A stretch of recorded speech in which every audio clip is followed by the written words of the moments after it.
अब तो वैसी निष्ठा नहीं दिखाई दे रही है, होगी किसी के अंदर।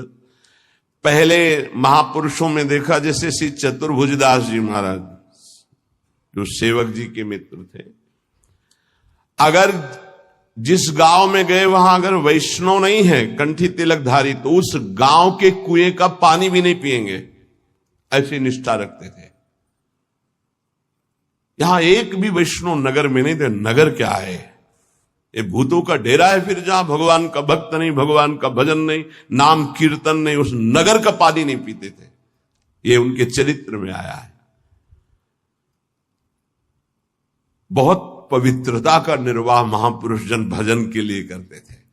गले में कंठी नहीं, मस्तक पे तिलक नहीं, तो हाथ से पानी पीने की रुचि नहीं है। ऐसी निष्ठा में ही तो सब।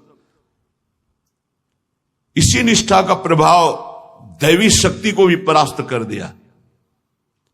एक दिन एक नगर से निकल रहे थे तो देखा एक आदमी चिल्ला रहा था, रो रहा था, उसके हाथ पीछे बंधे हुए थे और बड़ा ढोल नगाड़ा बज रहा था, उसको घसीटते हुए ले जा रहे थे। चतुर्भुज दास जी मंडली के सहित मुरली मनोहर अपने ठाकुर को लेकर, मुरलीधर को, वो विचरण करते थे। तो उन्होंने लोगों से पूछा, ये आदमी इतना त्राहिमाम बोल रहा है, इसका कोई साथ क्यों नहीं दे रहा है, इसको क्या? तो बोले ये देवी के बलि चढ़ाने के लिए ले जाया। देवी की बलि? कहां है मंदिर? गांव के बाहर है। वाह, पहले उसको रुकवा दिया। इतना भजन का तेज था, रुकवा दिया और दरवाजे पे गए और कहा कि तुम मां हो? कैसी मां हो जो तुम अपने बच्चों की हत्या करवाकर मुस्कुराना सीखती हो? तुम मां हो, इसका मतलब है तुम्हारे अंदर ममत्व नष्ट हो चुका है। चाहे कोई भी सृष्टि का जीव हो, वो तुम्हारा बेटा होता है। कुपुत्रो जायते क्वचित् कुमाता न भवति। ये कैसा न्याय आपका कि आपके सामने आपके बेटे को बंदी बनाकर बलि दिया जा रहा हो, आप प्रसन्न मुद्रा में हो। वहां के पुजारी ने कहा आप अंदर नहीं घुस सकते। बोले ये अंदर नहीं रह सकते। अब ठाकुर जी को साथ लेके तो देवी जी बाहर निकल आए, ठाकुर जी को सिंहासन पे विराजमान किया। उनके भागवतिक वैष्णव तेज भजन के प्रताप से लिखा हुआ है भक्तमाल जी में भी, जहां भी उनका चरित्र चतुर्भुज दास जी का, ऐसे हरिव्यास देवाचार्य जी। तो देवी जी ने कहा क्या आदेश है हमारे लिए? देवी जी ने कहा तो उनका, पहले यहां के राजा को बोलो कि आज के बाद अगर यहां बलि चढ़ी तो सर्वनाश तुम ही करोगी। बोलो जाके यही। राजा को जाकर के देवी जी ने भय दिखाया और कहा अगर आज के बाद किसी भी जीव की हमारे ऊपर बलि चढ़ाई गई तो हम वैष्णवी हो गई है आज के बाद को। हाँ, अगर बलि चढ़ानी तो नारियल नींबू आदि, ये नहीं, जीवों की बलि नहीं। कंठी बांधी देवी जी के और श्री जी के चरणारविंद की आसक्ति का मंत्र दिया देवी जी को चतुर्भुजदास जी ने।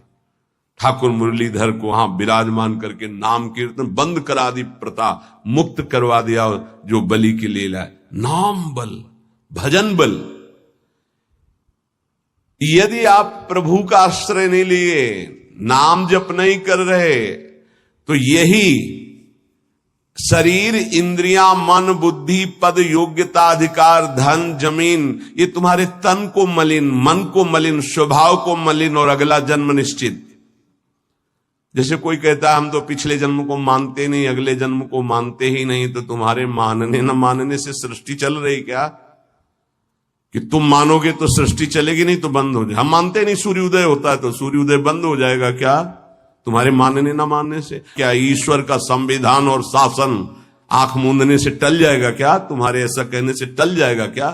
अगर नहीं मानते हो तो है कोई परम शक्तिशाली जो बर्बस जीव को उसके कर्म को भुगवा रहा है कोई कर्म का प्रबल फल देने वाला महान ईश्वर जो सुख और दुख के चक्र में पूरी सृष्टि को फंसाए हुए है।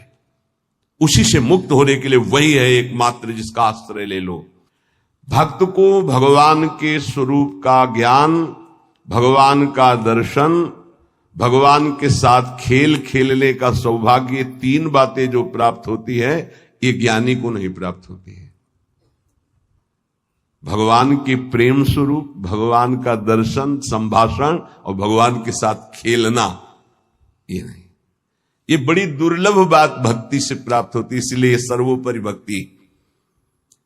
जो भगवत परायण भक्त है उसमें शरीर और संसार की आसक्ति नहीं रहती। देख लो, शरीर और संसार की आसक्ति नहीं रहती। इस भगवत परायणता के लिए हठ पूर्वक बहुत नाम जपा जाए तब ये जागृत होती भगवत परायणता। हठ पूर्वक शब्द आया है, हठ पूर्वक हमको नाम जप करना बहुत कठिन है। नाम जप करना, बातें बना लेना अलग बात है, नाम जप करना बहुत कठिन है। अगर नाम जप हठ पूर्वक करोगे तो संसार शरीर की आसक्ति नष्ट हो जाएगी, भगवत परायण हो जाओगे, भगवान के तत्व का ज्ञान हो जाएगा, भगवान से प्रेम हो जाएगा, भगवान का साक्षात्कार हो जाएगा, भगवान से वार्ता होगी, भगवान के साथ खेलोगे। जब भगवत परायणता जागृत होती है तो कुत्ता, गधा, चांडाल जहां दृष्टि जाती वहां श्री कृष्ण दिखाई देते हैं। विद्या विनय संपन्ने ब्राह्मणे गविहस्तनी स्वनी च सुपाके चा पंडिता समदर्शिना, ये तत्वबोध हो जाता है भक्त को, क्योंकि उसकी दृष्टि भगवत स्वरूप हो गई तो पूरी सृष्टि भगवत स्वरूप हो गई। किसकी? जो हठ पूर्वक नाम जप करता है। हठ पूर्वक मतलब स्वाद नहीं मिल रहा, कोई रुचि नहीं, पर गुरुदेव ने कहा इसलिए मुझे जप करना ही है। जब बिना किसी प्रयास के भगवत स्मरण चलने लगे, बिना कोई अटकल लगाए कि अरे सब में भगवान है और भगवान दिखने लगे, तो समझ लेना चाहिए कि अब हमारा कार्य पूरा हो गया है। सर्वत जैसे साधक देखेगा तो पहले स्त्री पुरुष दिखाई देगा, फिर भावना करेगा कि इसमें श्री भगवान है, लेकिन परिपक्व जब हो जाएगा तो ये ढांचे नहीं दिखाई देंगे, केवल भगवान दिखाई देंगे। साधक हठपूर्वक भजन करता है, लेकिन जब परिपक्व अवस्था आती है तो भजन करना, सोचो कितना आनंद होगा। भजन करना नहीं पड़ रहा, स्वाभाविक भजन हो रहा है, स्वाभाविक स्मरण हो रहा है। देखो, जल जड़ है, जल तत्व जड़ है, पर इस जल में जब रगड़ पैदा की जाती है तो बिजली पैदा हो जाती है। इसी प्रकार जो भक्त इस जड़ जिह्वा में नाम की रगड़ पैदा करते हैं तो इसे आध्यात्मिक अग्नि पैदा हो जाती है। यही सब पापों को भस्म करके, संचित कर्म को भस्म करके ये भगवत प्राप्ति कराती है, ये समस्त विकारों पर विजय प्राप्त कराते हैं। जड़ जिह्वा पे जैसे बिजली घर्षण के द्वारा पैदा होती है, जल में जल का परस्पर घर्षण होता है, उससे बिजली पैदा हो जाती है। ऐसे जिह्वा और नाम का घर्षण होता है तो एक आध्यात्मिक शक्ति पैदा होती है जो समस्त कामनाओं पर विजय प्राप्त कराती है, जो माया को पराजित करके भगवत साक्षात्कार कराती है। पकड़ो भाई, बात को पकड़ो। हमारा मन जो चाहता हो करवा लेता, हमें सामर्थ्य नहीं, वो सामर्थ्य नहीं। देखो ना बिजली कहां पैदा हुई हो, कहां तक प्रकाश कर रही है। ये बिजली पैदा होने का स्थान थोड़ी है, बिजली तो कहीं और पैदा हुई, लेकिन एक संबंध के कारण वो यहां भी प्रकाशित हो रही। क्रम से संबंध है तो यहां प्रकाशित हो रही। ऐसे ही रोम रोम रग रग में अध्यात्म शक्ति का प्रकाश, तो जगत में जो भी उसके सानिध्य में आएगा वो अध्यात्म शक्ति संपन्न हो जाएगा। ये बिजली पैदा करो, बिजली तुम्हारे अंदर वो सामर्थ्य है कि तुम ये आध्यात्मिक शक्ति प्रकाशित कर सकते हो। क्या करो? बोले इस जड़ जिह्वा में नाम को रगड़ो, इसी से बिजली पैदा हो जाएगी। बहुत संघर्ष करता है तब भाव का प्रादुर्भाव हो जाता है। ये यथा माम प्रपद्यन्ते तास तथैव भजाम्य हम मम वर्तमानो वर्तन्ते मनुष्या पार्थ सर्वशा। भक्त भगवान की जिस भाव से, जिस संबंध से उपासना करता है, भगवान वैसा ही दर्शन देते हैं। देख लो, जब जहां जैसा भक्तों ने भाव किया, भगवान वैसी ही लीला की। ऐश्वर्य भाव रखोगे तो ऐश्वर्य दिखाई देंगे, माधुर्य भाव रखोगे तो माधुर्य दिखाई देंगे। भगवान उसी प्रकार से भक्त के अनुभव में आते हैं जो जैसा भगवान के प्रति भाव रखता है। कोई भक्त भगवान को अपना गुरु मानता है तो भगवान श्रेष्ठ गुरु रूप में आ जाते हैं। अगर कोई भगवान को शिष्य मानता है, ऐसे संत महात्मा जन जो भगवान को शिष्य मानते हैं, तो भगवान एक श्रेष्ठ शिष्य बन जाते हैं। देखो संदीपनी जी के शिष्य बने, विश्वामित्र जी के चरण चापे, वशिष्ठ जी के समीप बैठकर शिष्यत्व स्वीकार कर योग वासिष्ठ का प्रवचन सुना। यदि भगवान को माता माना जाए तो भगवान माता रूप में अनुभव देते हैं, भगवान को पिता माना जाए तो भगवान पिता रूप में अनुभव देते हैं, भगवान को पुत्र माना जाए तो भगवान पुत्र रूप में अनुभव। देखो एक दिन देवर्षि नारद जी दर्शन करने गए नंद महल में, तो देखा मोटी डेहरी बाबा की डेहरी, तो उसको लालजू महाराज लांघना चाहते थे, दरवाजे के बाहर खेलने जाना चाहते थे। अभी खड़े होना ठीक से आया नहीं था, घुटनों के बल चल रहे थे, तो ऐसे चलते हुए घुटनों के बल ऊपर ऐसे देहली के हुए, चरण ऊपर उठ गए, हाथ ऐसे हो गए, अब देहली के बीच में टंगे हुए और रो रहे हैं। नारद जी ने देखा, साष्टांग दंडवत किया, बोले प्रभु देहली पार कर दे क्या? तो बोले जानते नहीं हो क्या हमारे लिए देहली? उन्हें बोले जानते हैं प्रभु, वामन अवतार में एक चरण बढ़ाया था तो ब्रह्मलोक तक गया था। तो बोले तुम जानते हो ना ये तुम्हारे लिए लीला नहीं है, मुझे पुत्र भाव से उन लोगों ने भजा है तो उनकी सुख के लिए मैं लीला करूं। चलो बीड़ा लो और दूर खड़े होकर के दर्शन करो। रोने मैया मैया मैया भागती हुई आई, अरे मेरे लाला, उठाया गोद में और दासियों को डांट रही, तुम लोग ध्यान नहीं देते, देखो लाला मेरा कष्ट। मैया की गोद में। अगर कोई मुझे पुत्र मानता, देखो जगत को एक क्षण में रचने वाले पिता, उनको पुत्र माना तो घुटनों के बल भक्त के आंगन में चल रहे हैं।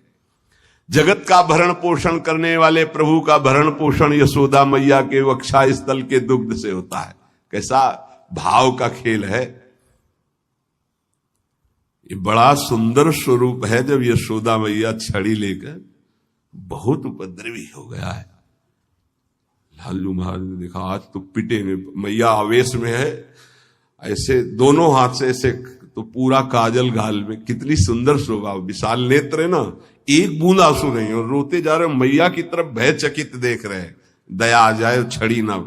कौन है भ्रकुट टीढ़ी कर दे तो भय को भी भयभीत कर देने वाले प्रभु। ये देखो भाव देश का स्वरूप देखो। अरे छठी के दिन इतनी विशाल पूतना को भी, तो इनके लिए कोई भय है क्या? लेकिन भाव का देखो खेल। मैया ने पुत्र माना तो प्रभु वैसे ही लीला दर्शा रहे हैं। अरे और तो और बात जाने दो, यदि भगवान को नौकर मान लो तो वो नौकर भी बन जाते हैं।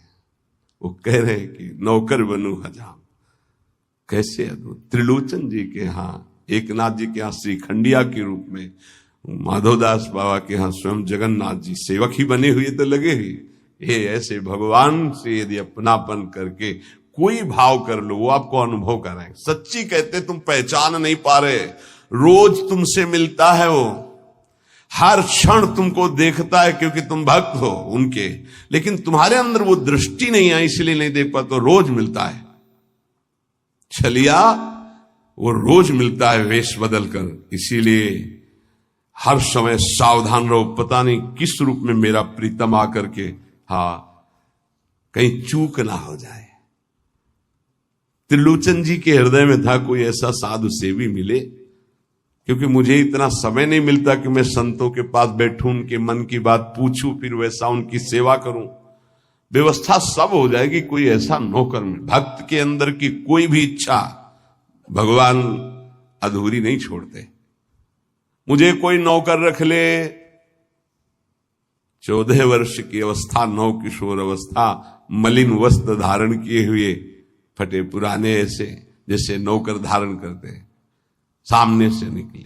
और जगह बोलते जाके नहीं, केवल त्रिलोचन जी के दरवाजे में बोल सकते हैं ये कि मुझे नौकर रख ले, और किसी की हिम्मत ही नहीं। ब्रह्मा की भी हिम्मत नहीं, ब्रह्मा की भी हिम्मत नहीं कि इनकी तरफ ऐसे भाव से दे। ये भक्तों का खेल है।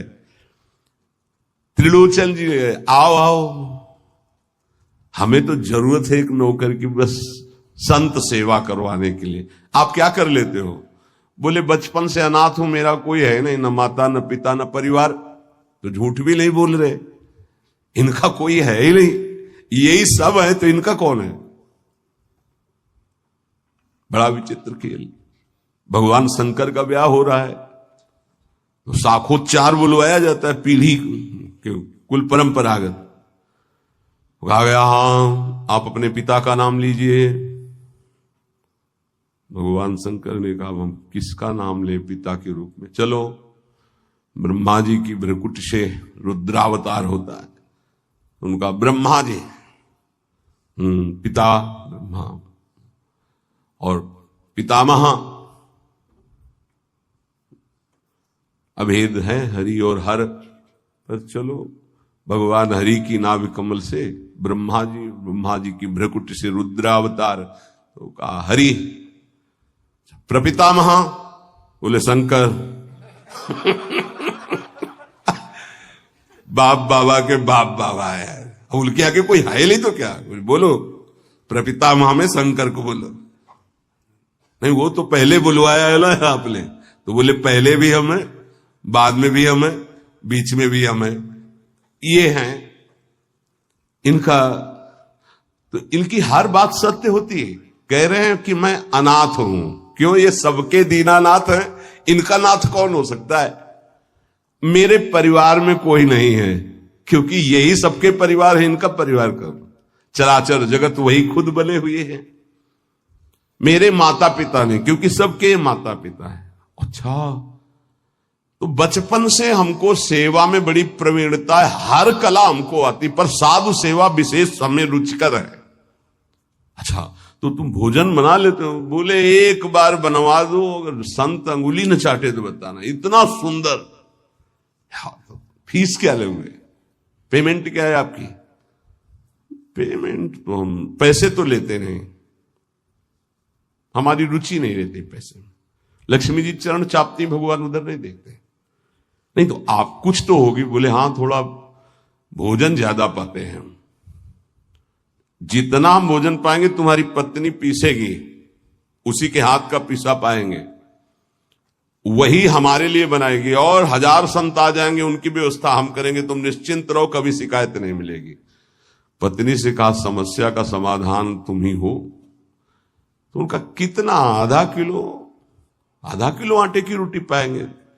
तो उनका इस भूल में मत रहना, अगर हम भरपेट पाएंगे तो 3-4 किलो तक पहुंच सकता है, हमें पीसना पड़ेगा। बोले शर्त है, अगर इतना कर सकती हो तो। और कभी किसी से कहोगी नहीं, अगर कह दिया तो फिर मैं नौकरी में नहीं रहूंगा।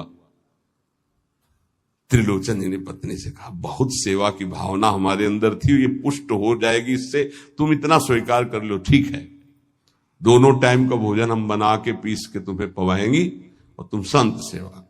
भगवान जैसे किसी के मन में चल रहा है कि आज बढ़िया कढ़ी बनती है ऐसी ऐसी, तो भगवान वैसे ही बना के सबकी सेवा में रत। अब तो वहां संत समाज आती, खूब नाम कीर्तन, खूब कथा। त्रिलोचन जी निहाल हो गए कि मुझे, और नाम पूछा तुम्हारा नाम क्या है? तो बोले अंतर्यामी। अंतर्यामी, जब से अंतर्यामी ये सेवक पधारा, तब से जो संत सेवा हुई, मन नाच पड़ा। भगवान को बार बार धन्यवाद देते, प्रभु ऐसा सेवक भेज दिया। ये नहीं समझ पा रहे थे कि जिनको धन्यवाद दे रहे वही है ये। अब सुबह का पीसना 10 बजे तक पीस कर बना के खवाया, बर्तन मांजा, शाम के फिर पीसने का नंबर, क्योंकि उतना ही पाना है। वर्ष भर हो गया, कहीं जाने को नहीं मिला। एक दिन आया कि दोपहर थोड़ा समय में तो निकले, बगल में पड़ोसन मित्र थी उसके, वो गए। तो उन्होंने कहा कि बहन बहुत दुबली हो रही हो, कुछ बात तो है ही है, विचित्र चरित्र है।